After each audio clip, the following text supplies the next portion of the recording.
Hello, and welcome back to the Rethinking Intelligence podcast. I am your host, Cindy Dickman, and I am very excited to once again have Kari van Bebber back with us as a guest. She was on a couple months ago, and I wanted to have her back on to have a very different conversation, or an additional conversation from what we had before. Kari is currently a marriage and family therapist with a specialization in the gifted child. And welcome, Kari. Hi, Cindy. Thank you so much for having me back. I'm excited to be here. Absolutely. And I think I said this before, I always feel like we have some of the best conversations when we just get together and we just shoot it and let it come. And so, even though we have a little bit of structure in our head for today, I do look forward to hearing where this takes us today. Yes, me too. So, a little bit about where we do want to go with today's conversation, and it's one that we often don't talk about, but the populations that Kari and I work with, it comes up all the time. Would you not agree? So of course, it absolutely does. And that topic is actually speaking to the gifted parents of gifted kids. And I say the gifted parents of different kids. I know we've said this before, but you can't really have gifted kids unless someone in the parenting pool is gifted themselves. And where we see this breakdown is oftentimes they have never been identified, or they have a misconception about what gifted is or high intelligence, and they have never owned that brain for themselves.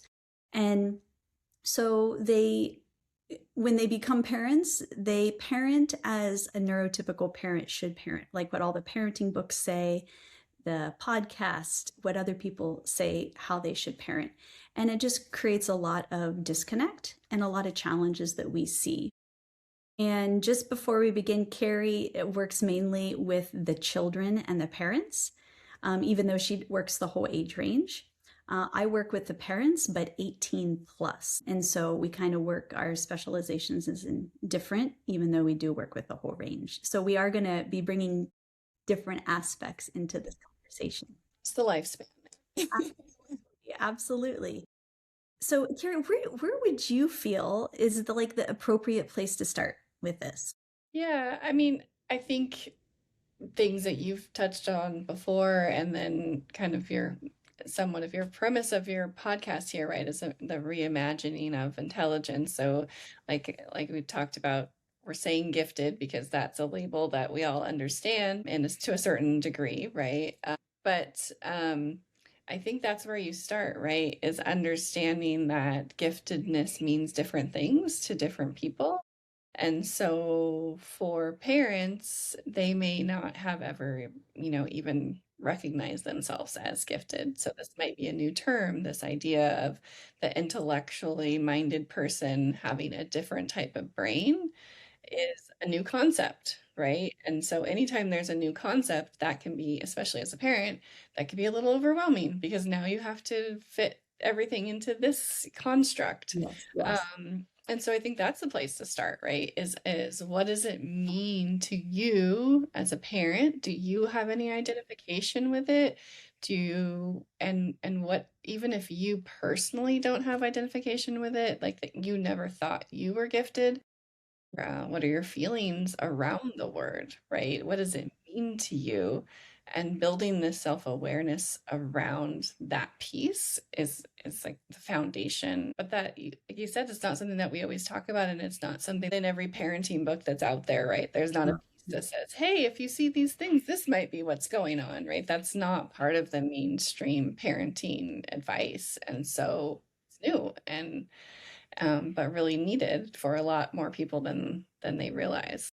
Absolutely. And I'm glad that you started there. It's like the definition of what it actually means to you, because that is kind of the base of like where we're going to go with this conversation. It's really hard to be able to parent one of these beautiful kids if you can't go back in your own brain and see the needs and the challenges that maybe you experienced growing up that you wished an adult or someone in authority would have come in and helped you with.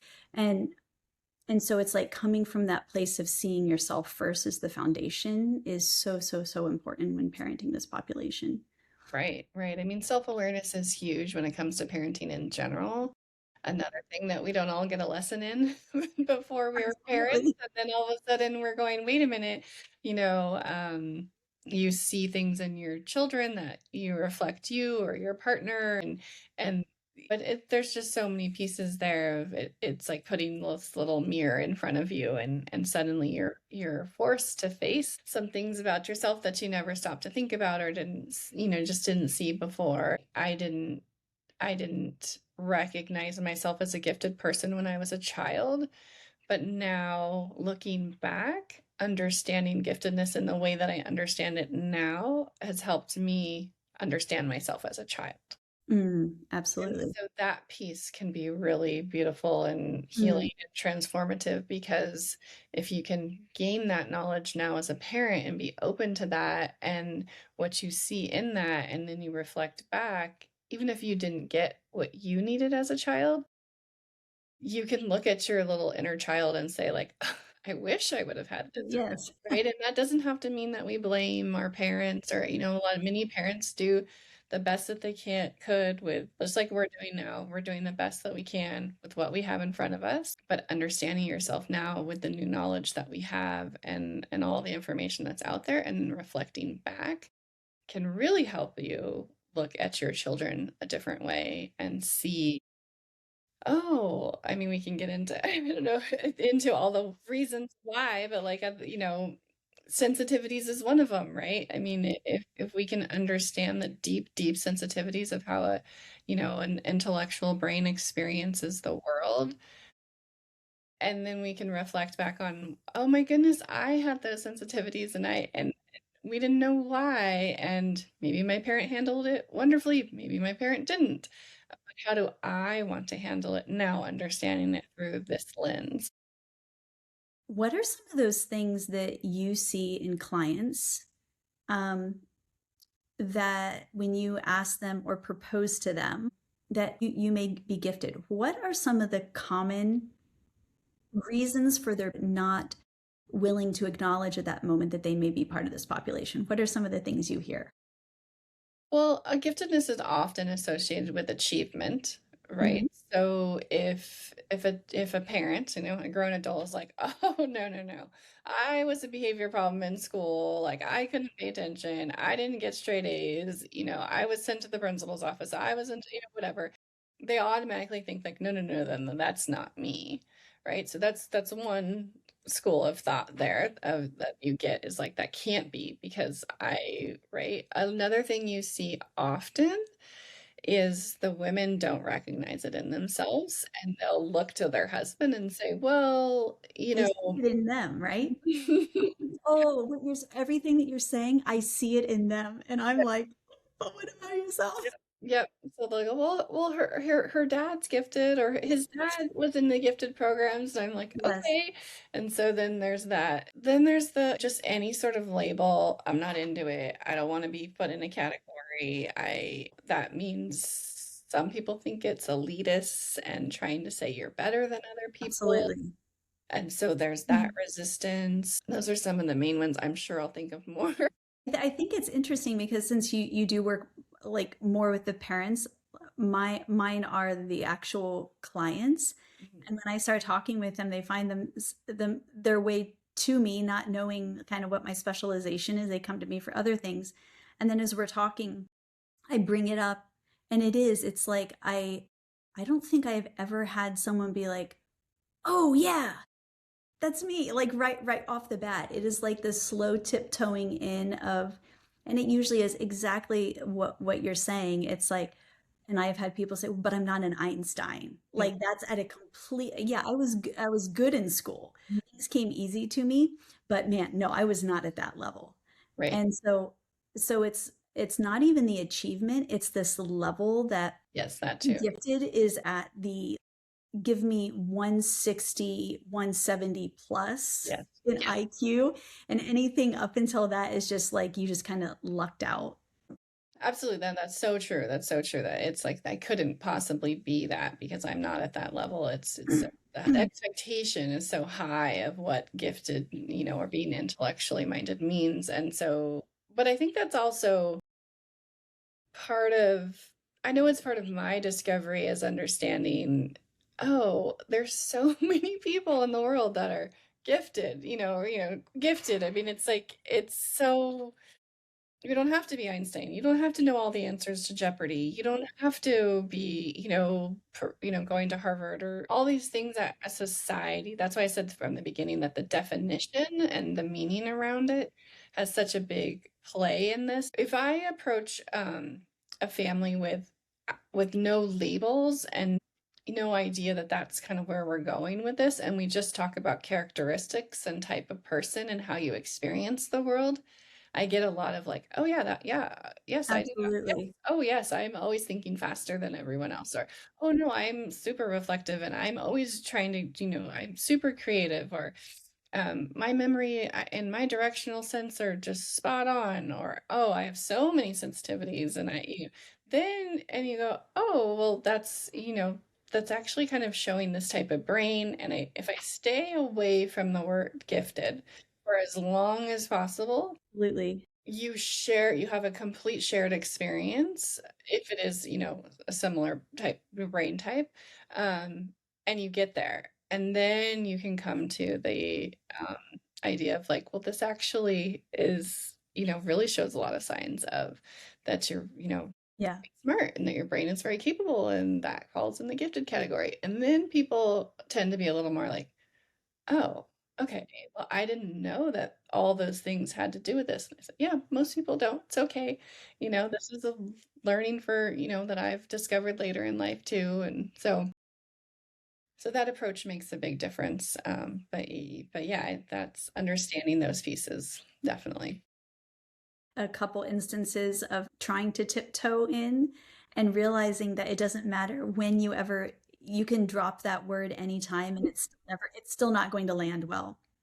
And so you drop it and then you leave and then you just keep finding those points of connection, of like, I understand you from this high sensitivity Yeah. or this intense interest that you have. Let's just talk about that. We'll just go at it. Like, I understand you and you don't need to know that I understand Yeah. you Yeah. at That's, this level, right? and also I just remembered, I just thought of this. There also can be a pressure that comes with it. So if, say, you have maybe somebody has actually known that they were, very capable minded and, gifted, if you will, and the word potential can be like this just weight that is, Yes. and so if people have been brought up with this, like, but you have a lot of potential, but you have a lot of potential, and they haven't executed that in some preformed, preconceived way of what they were supposed to do, according to their parents or society or whatever, then there's that resistance too, especially if you're coming from parents, back to this topic of parents and parenting their children, and they want to protect their kids from that same framework, pressure, label. Like, okay, then you get, hold on, we're not doing this to my kids. This is like, yes, I understand. That's totally understandable. And then, that's why adapting to the family and working with it, and like the labels don't matter. Mhm. All this is just, it's like the way I work, and I know you too, it's understanding your experience as a gifted brain Absolutely. versus being gifted and what that means that you're going to do. It's people are coming to us, they're seeking something, right? And so if that's emotional regulation or intellectual stimulation or school needs, whatever it is, then the basis, so we go back to the root of like, well, then let's help you understand yourself, let's help you understand your children, and we want to get to the core of what's happening, and helping people understand that understanding this piece of who you are is huge for then figuring out how to support and understand each other. I would like to talk a little bit about our own different paths of how we came to understand this about ourselves as parents, especially. Um, and mine really did come from becoming a parent and having this child that was so intense, and and never being like you, Carrie, we were talking, neither of us tested into the gifted program. We were both told no. Right. We were young. So you just take that and you're like, oh, okay, okay. It didn't mean much, right? But then when you become a parent to one of these wonderful kids, you feel completely at a loss because all of the information that's coming in to tell me how to parent, I was told that I wasn't parenting properly. I wasn't disciplining the way that I should have. I should be doing timeouts. I should be doing charts. And anything that I tried just failed miserably. And it does reflect back on you as a parent, right? And we can feel like a lot of criticism is coming at us with no solutions of how to approach this. It was through my kids that I realized, when I started understanding it, that I started realizing, oh, this was me. Right. And Yeah. then realizing just for myself that the parenting that I received did not help, and it actually hurt the way that I am wired. And through that understanding, like you were just saying, Carrie, it's like when you begin to understand that and to put it into context of, it's no fault to our parents, they just didn't have the knowledge the same way I started out not having the knowledge, right? But then we can reflect, and there was so many times so far in my parenting journey that I would stop and ask myself, what would I have needed if I was feeling this way? Rather than saying, stop, you're like, it's just like too much right now. Like, just stop. Yeah.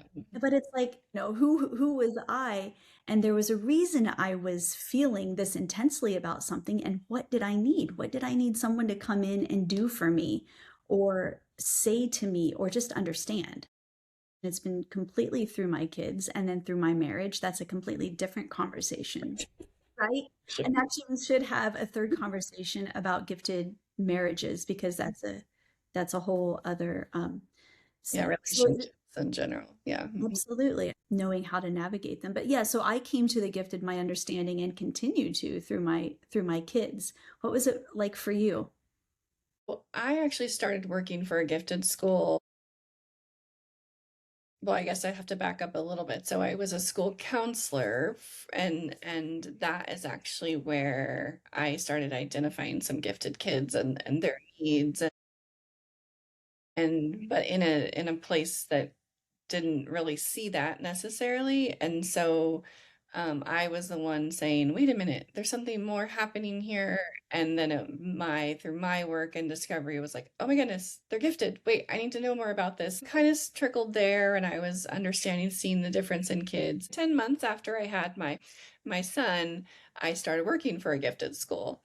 And so it was sort of all happening at one time, right? I was in this environment where I was with all gifted kids, and I was learning about being all the aspects of giftedness and the differences and best practices, while having this little baby and who was very intense in his own ways. So it was a parallel journey, and I do think that very fortunate enough to have that and have the learning. And I was working with so many kids of all ages, kindergarten through 8th grade, while my son was growing. And so it definitely has made me a much better parent. So that self-discovery through this job, and also getting to know my child all at one time, was really like, wow, this this is all makes so much sense. And then I could respond to him and understand him so much better than I would have just 5 years earlier. Mm, So yeah, so it was all kind of at the same time. And something that's really important, I think, for parents is to have a community of like-minded parents, right? Because we say gifted kids need like-minded peers. Well, it's the same for parents, because of this idea of the mainstreaming parenting, all those parenting books that everybody knows about. They're not necessarily addressing, I mean, they're mostly not addressing this population specifically. And a lot of the strategies don't work, right? And so I mean, parenting is an incredibly vulnerable space, right? And we do tend to kind of weigh ourselves or measure ourselves from how our Mhm. kids are doing at some level. And so, and that's true for all of us. And then you have a gifted brain that is also sensitive and extra reflective and extra, perceptive. That gifted parent with all these pieces, who's likely on the successful route, right, have been able to accomplish things in their life, figure things out in their life. And then all of a sudden, the knowledge they're getting about parenting doesn't fit their children. And it's like, whoa, what am I Yeah, supposed there's nothing to measure it to. And to? then you just feel like a complete and utter failure Yeah, because nothing that you're trying is working. yeah. And you want the best for them. And then other parents are kind of like, just try this and just try that. And I remember being with a family as when our kids were little, and my child's just running around it's like, let's go out to eat. I'm like, I don't. And he's just like running, needs to move, picking up everything, looking at everything, asking all these questions, and the other kid's just sitting in the stroller, like just there, happy as can be, and that's fine, and different personalities and such too, of course, temperaments, but you start to go, oh my goodness, like, what do I need to do? Or you put that expectation on yourself that, like, I need to get my 2-year-old to sit down, and that's just not realistic. And so, touching on a few things there, right? But the community that you need of like-minded, understanding that the parenting strategies that are mainstream are not going to necessarily fit your child, and that doesn't mean it's your fault or their fault. It means they need something different, and being open and willing to try different things and not measure yourself against people that don't match you. Absolutely. That was incredibly um, important and this was before I understood our boys, but we did. I mean, we did unfortunately lose some relationships because it was seen that we weren't parenting with enough discipline. Slowly, you start bringing people to you who have very similar kids, and then you can just go and let them be completely crazy, intense together, and there is that judgment isn't there. And I don't know that you had this experience, but when I did get together with those families, they had already begun to feel the judgment of others. And so like when their kids were being incredibly intense, they'd be, "Oh, I'm so sorry. I'm so sorry." And they would try to do something about it. And how nice that you can be. And it's like, "Hey, no, don't worry. Like, I get it. Our kids are the same." Did you have those experiences as well? Yeah, of course, right? I mean, and I think it's true for most populations of just the like-minded groups that we get ourselves in, right? And so, and that could just be parenting style in general. And so that's why there's lots of different moms groups, or there's lots, Absolutely. I mean, there's And we like, need to have like gifted parent groups, you yeah, know? I mean, because that's or how, whatever we want to call it, that makes it comfortable for people, right? But yeah, Absolutely. understanding that piece of the level of sensitivities. And I mean, there's so many things that I with my son, because of the high sensitivities and high perception of the world, where he would not be as flexible as, say, an average child. And I know we share this with our kids, so just the casual things that parents will suggest, like, well, let's just this, or I'll just take him, and I'm like, oh no, that's not going to work. He's not going to just be taken. Like, this is going to be Yeah. a whole process of He's prep not going to and go in your car yeah, because he's never been in your car. yeah. And it doesn't matter. It doesn't really matter how well he knows you. You could be like his aunt or uncle, but if he's never been in your car or going to the destination where you're going, it's just like, it's too much. Yeah, yeah. It's So just too much. that is that understanding, right? Mm, Of like really understanding mm, how the brain works and what's going on. So if you understand their sensitivities and where it's coming from and intensities, and then absolutely. then you work with that, but I mean, going back to the parenting piece, understanding your own sensitivities too, right? And that's where the understanding your own giftedness comes in, because you're going to, as most any parent, right, we're triggered by the interactions between ourselves and our child. And we have our own level of anxieties, need for prep for new situations or whatever it is.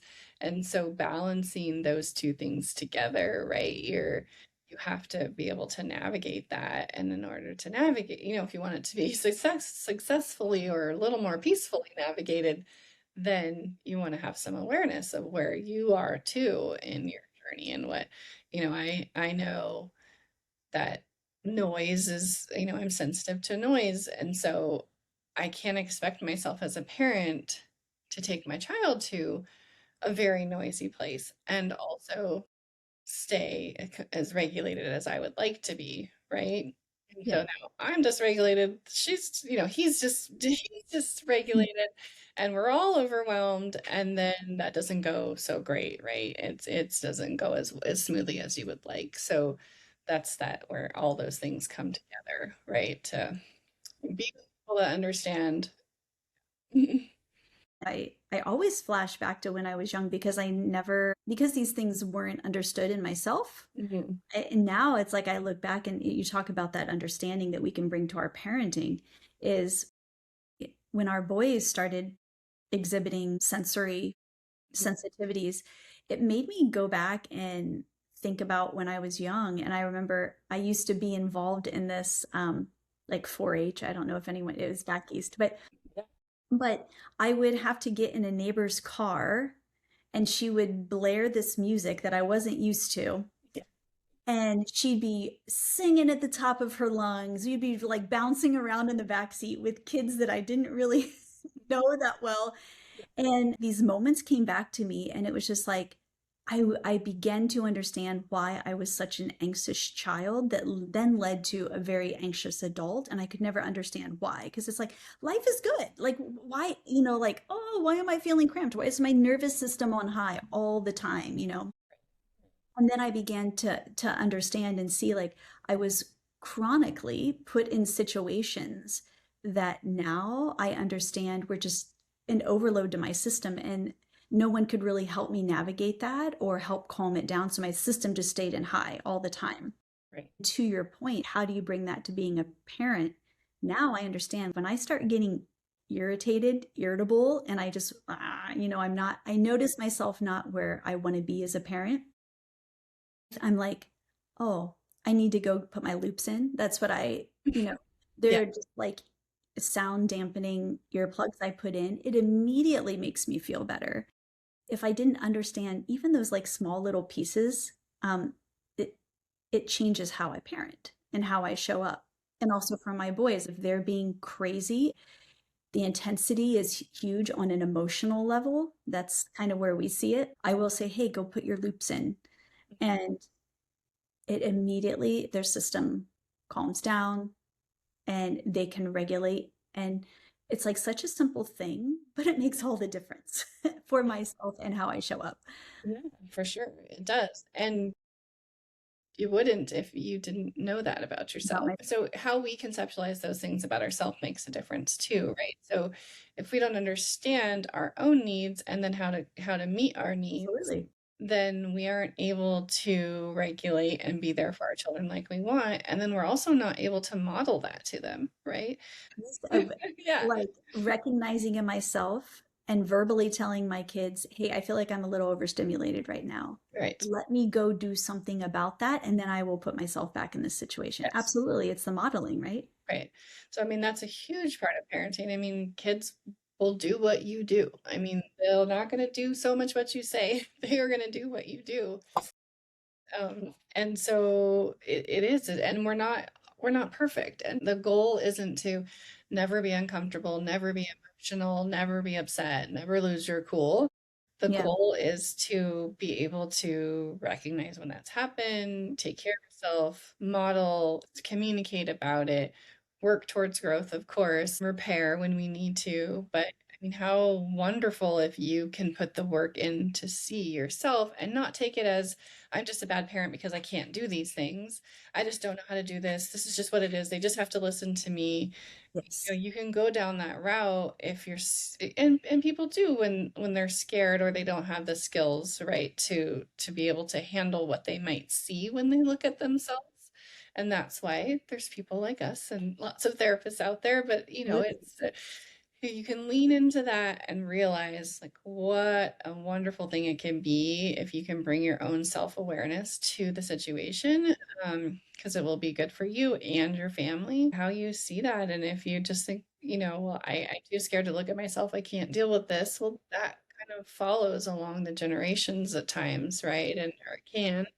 Um, or you can look at yourself and understand it and then be a beautiful model of just living your life, like knowing yourself, accepting yourself, handling yourself. That's what your kids will see, right? I do the same thing. Okay, hold on. We need to turn this off. Like, I'm just feeling like there's, Your noise. head's gonna Like, explode.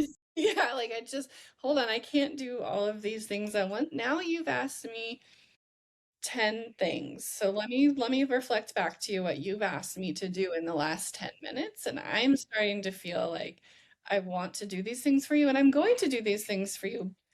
And I'm not really sure, that's it's impossible to do it in the amount of time, but I'm not sure that you're recognizing that you're doing it. So can we pause for a second? I'm a little overwhelmed. You have some needs. Like, let's figure out where to start.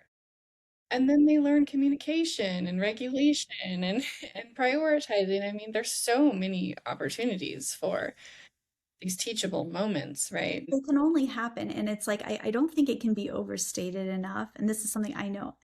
I think we're probably both equally passionate about. I'm probably just more loud about it.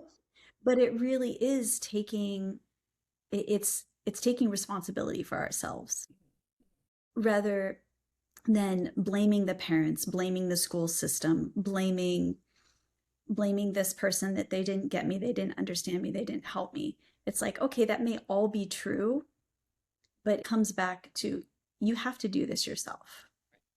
You have to want to be a parent, first of all, that understands your kids. You have to be the person that wants to be better. As you were talking, there was this whole idea about gifted that hit me a little differently. I feel that sometimes we can look at gifted or diagnoses or labels as something fundamentally wrong that does need to be fixed. And that was actually what started this whole parenting conversation. We have the parents come to us and essentially say, I want you to fix my kid. I want you, through your understanding, fix them. Right. Because and so I think it's worthy of time to discuss this a little bit of this thought that we have that there is something wrong. And even when we're talking about looking at ourselves and being willing to go in and look at all of this and why it may be hard, I think it may be hard for a lot of people because we approach it from the fact that there is something wrong. Mm. And we don't like to get in and get messy in our hands and things when there is something wrong. Yeah, I have this thought of we start from this it's wrong point Yes. because it's to the point where something is wrong. Something's not working in life, right? Something's not working. Yes. It's not, I think wrong needs to be taken Yeah. completely out of the equation, right? Out of our vocabulary. Yeah. Yes, absolutely. So something's not working. Let's say we were able to start this journey of self-understanding, and there was like the automatic parenting book that came to us when Oh, they were infants, yes. and we had this understanding and this approach before something wasn't working, right?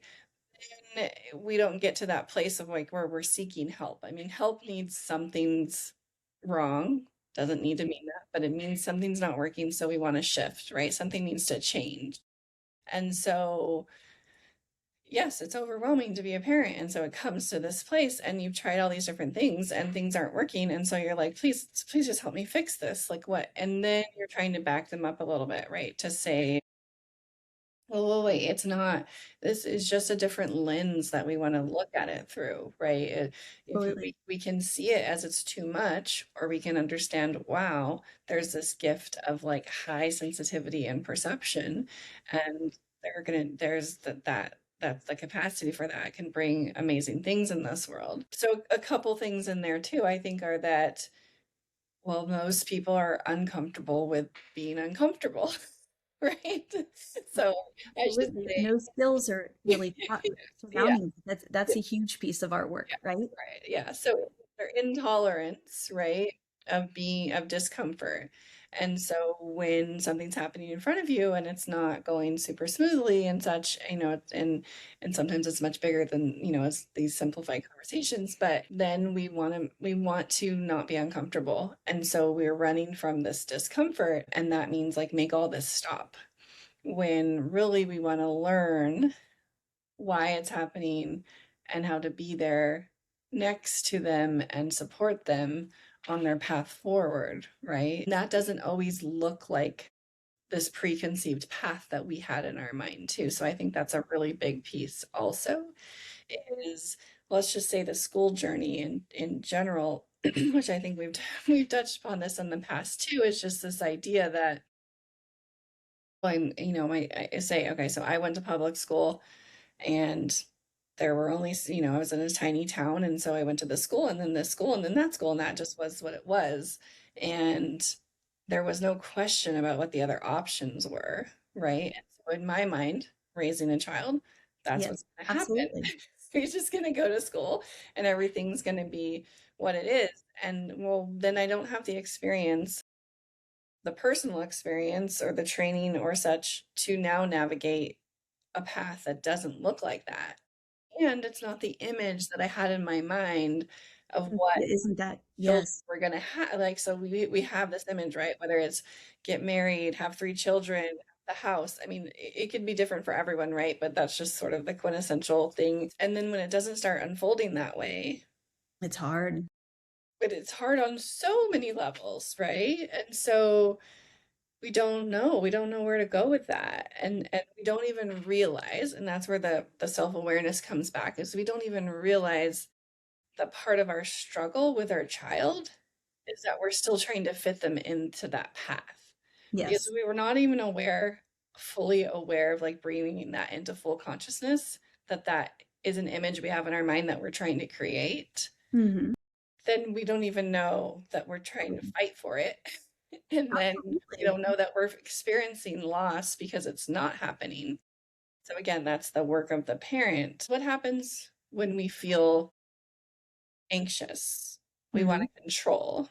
Well, if things Absolutely. aren't working with our kids, we start to feel anxious, therefore we start to control. And that's where, it's the, well, just do it. Just stop being so much. Fix Absolutely. my child. This has to stop. I need that, because I need all these things to happen so I can be okay.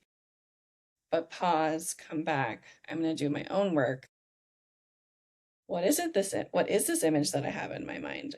Is it coming? Is it not coming? Do I need to process some loss around that? Am I willing to let go of it? Why am I holding on so tightly to it? What's important to me, right? So that's your own emotional processing as a parent to help you go down a different path. With particularly these gifted kids often need a Absolutely. different path. Hmm. Um, but nobody's telling you that. I think there's a second portion to not just having this image in your head of what and all the different emotions that come with trying to get that or achieve that. I would also add that you can be super reflective. And it's that being super reflective of what you were like as a kid that you just did what everyone said. Mhm. You were the good person. So if they would say, you need to go and you need to do this at school, well, of course, yes, I'll Yes, go and I'll do that at school. And then, well, you need to go to college, and these are this path. You would do so well in this path. Okay, I'll go to college and I'll do well in this path. That I think it's not just the image that you have in your head, but it's actually how you were as a child. You were just agreeable. sure. Mhm. You just did it. And so you are bringing that forward, like now piggybacking on what you said, you are now bringing how you behaved, Right. how you chose to go through life, as a young person. You're now bringing that forward that your kids will do the same. And it may have come at a cost to you because your own intensities and mine weren't understood, but you do expect that, okay, it's uncomfortable for you, just push through. Like I did it. I just pushed through. I did just fine. I got the grades. I'm doing just fine in life. You can do it too. Yeah. It's it's kind of the other side of the coin of what you were talking about. It's just like, well, I did it, and if I suffered and I did it okay and it all worked out fine for me, look at me, then that is the expectation that we put on the kids. I think that's a core belief, right? And that is again that work as a parent. I mean, parents recognize if that's the principle or strategy approach that you're coming from, that's your core belief that I'm just gonna you're gonna be fine. You're gonna be fine. I was fine. And I do Absolutely. hear that a lot too. I You absolutely. know, and people aren't going to understand you in life. Don't expect things to be handed to you. Don't expect the school to understand you. Don't expect, just keep holding it all. Just keep Yeah, holding it all. It's okay. yeah. You'll And do it just comes from too sometimes they don't know what else to do, right? fine. No other skills, right? Or ways to look at it. Right. And that fear of sometimes recognizing maybe if you looked at what truly maybe there's possibly some hurt there. Like if you opened yourself up to admitting that maybe it was hard for you to just be pushed forward, maybe actually like it hurt. And I think there's a lot of things that gifted kids need that would be best for them. Could they survive without them? Of course, we're survivors, right? That's what we're wired for. That's what the human, system is wired to do, is survive. So, yes, we can push through. And also, if there are certain sets of parenting strategies that Yes. work better for a gifted child, just like there's certain sets of parenting Mm, strategies that work best for lots of different pieces, right? I mean, you can go from other diagnoses to personality styles to temperament to and gifted is just one of those pieces, right, that should be honored and looked at and seen and understood, that a, a different path forward for them mm. could be with a lot less resistance, and difficulty if you allow yourself to do that with them. We've talked about the sensitivities, the needs, the challenges, that it still can be kind of viewed one-dimensionally.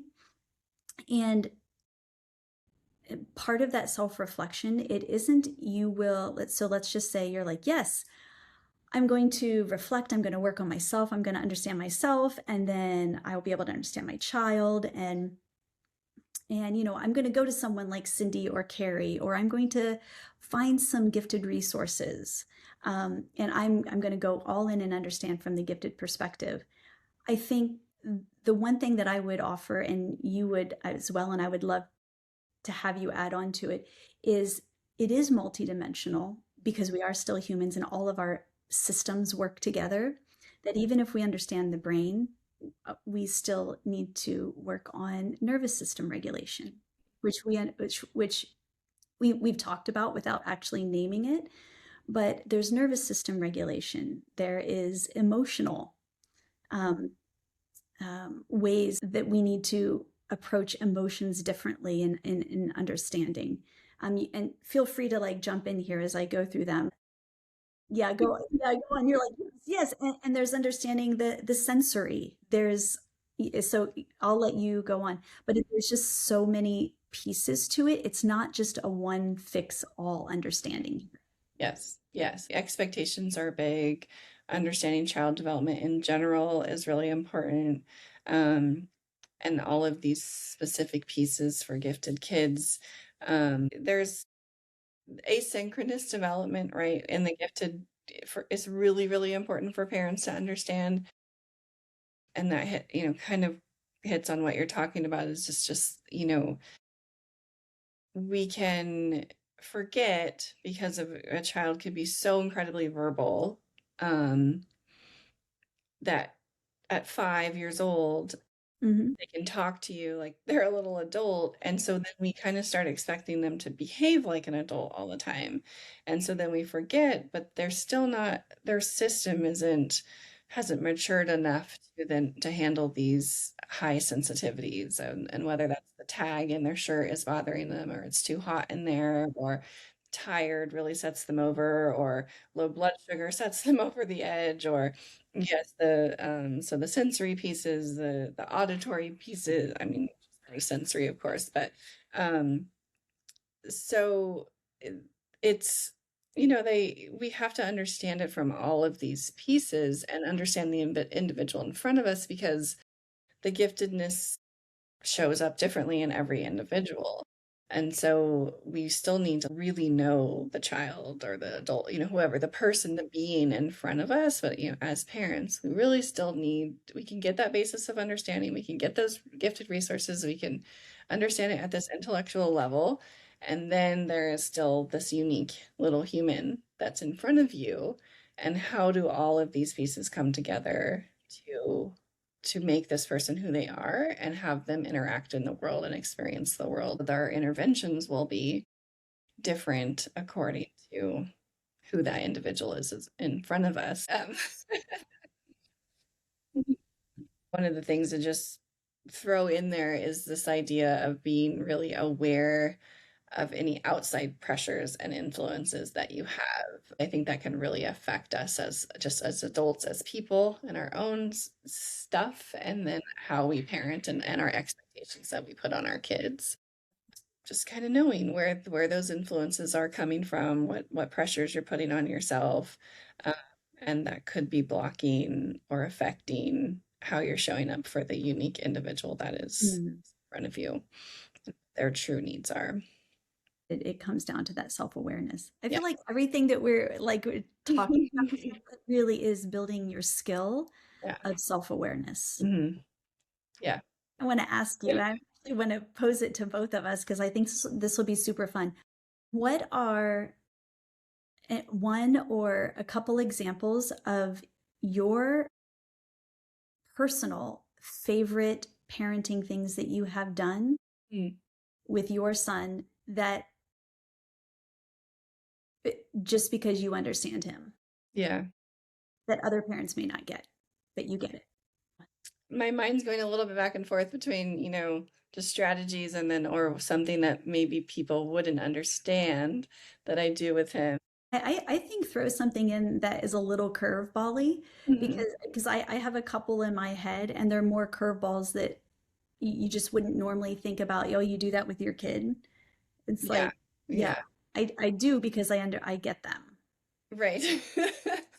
I think there's so many things that I don't really actually honestly look so much outside of, like, the outside pressures don't really Mm-mm. get to me too much. That's just sort of, that's my groundedness, and so I probably do a lot of things and I don't even You realize. don't even know it. I mean, something that this isn't so far out there, and I might, warm up to this as I have a minute to think about it. But this isn't, like I said, super far out there, but I don't think it's something people think to do, and it's on my mind because I just recently suggested it to someone. But with this population can be very, very sensitive to tone of voice.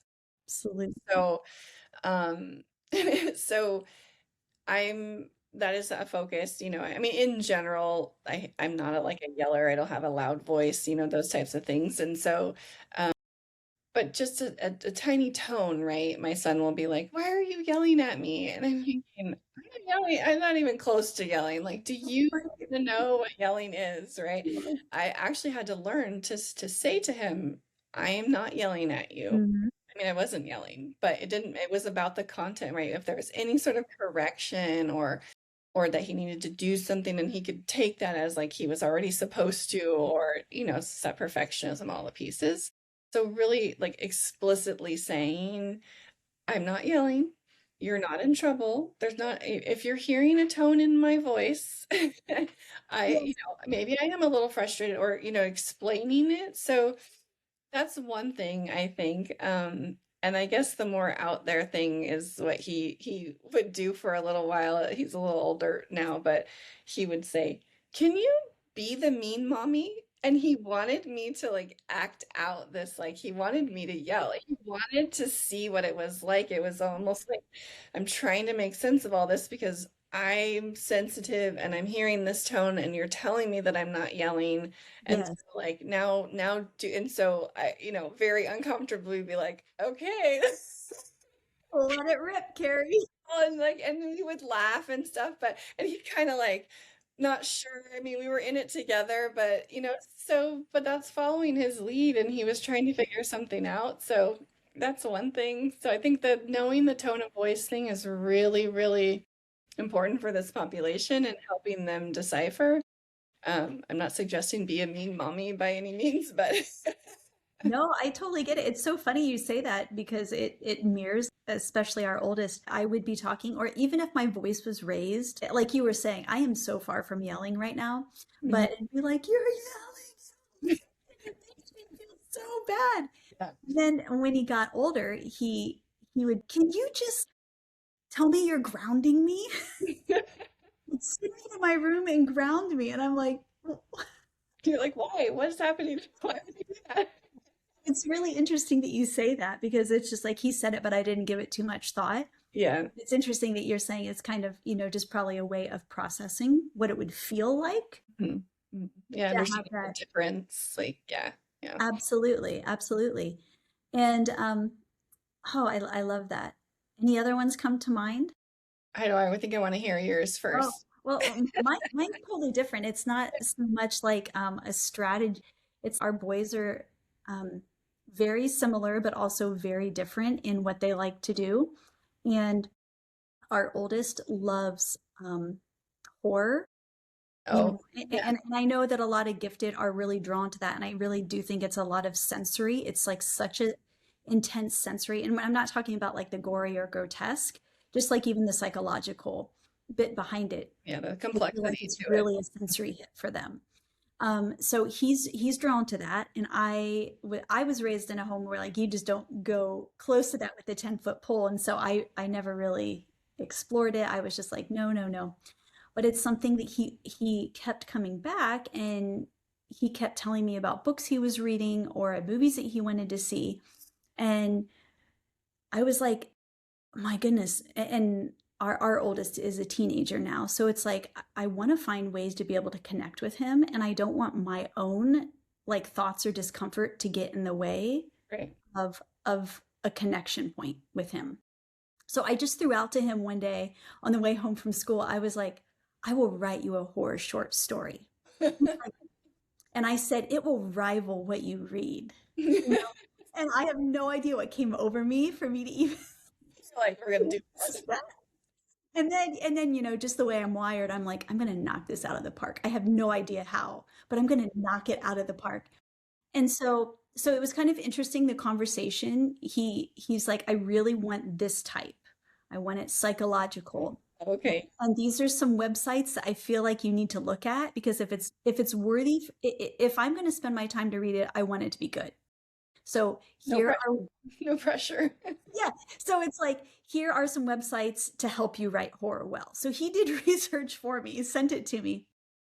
But what was fascinating, Carrie, and I think this is part of I think there is so much untappedness in us because of um, boxes that society or family put us in. It's like you just perform, you do well, these are the paths you're supposed to go on. So here, when I opened myself up to this completely other path, I knocked out this short story in a couple hours, and I loved the writing process. I Wow. absolutely loved it, and it was a bit scary how easy it came to me. I was like, should I be concerned that psychological horror came to me? Changing professions before we know it. Yeah, but I loved the writing process because it lit me up in a completely different way that I would not have been intellectually stimulated, right? That I would never have explored. And so he read it and he just put it down and he left the room. And I'm like, okay, this is my own inner emotional work. I'm incredibly proud of it, regardless of what he says. Like, okay, my self-talk, Yeah, self-aware. I am so proud of it. And he came back in and he hit the bed again and he's like, that was so good, Mom. He's like, Oh, that was so good. That equals, it rivals what I've been reading. And he loves to write himself. And so Yeah. now we are on this joint venture. We are writing a book that we want to self-publish by the end of the year, hopefully, fingers crossed. And Yeah. we're writing horror short stories, and we go and we talk about it with each other. What are your ideas? We brainstorm ideas. We have a Google Doc going that's Yeah. like, these are our ideas. What do you think about this? And so that was one of those that just came to my mind. It like hit on so many different levels of allowing yourself to open to the interest of your kids. Yeah, for It sure. may be off-putting, the intensity of it or the topic of it. I think it can be just very surprising that can unlock things in us Sure. that we Yeah. never explored. And it's been a phenomenal That's connection with us. awesome. So That's yeah, so yeah, and that's that's what came to my mind. no, that's a great example, right? Of like just realizing that you didn't know that was going to be on your path and Mhm. you didn't even know you could do it and but it's and you didn't shut it down and tell him like, "Oh no, we can't do this topic or I can't do that," or it's like I'm leaning in and I see you and let's do this together and it's connective and yeah, and that is teaching him so many things, right? And he's going to remember that for sure forever. And I think, like, to your point, it's like leaning in and seeing them. I Mhm. do completely different things with our youngest. Right. I Right. find those points, right, that light him up in a way.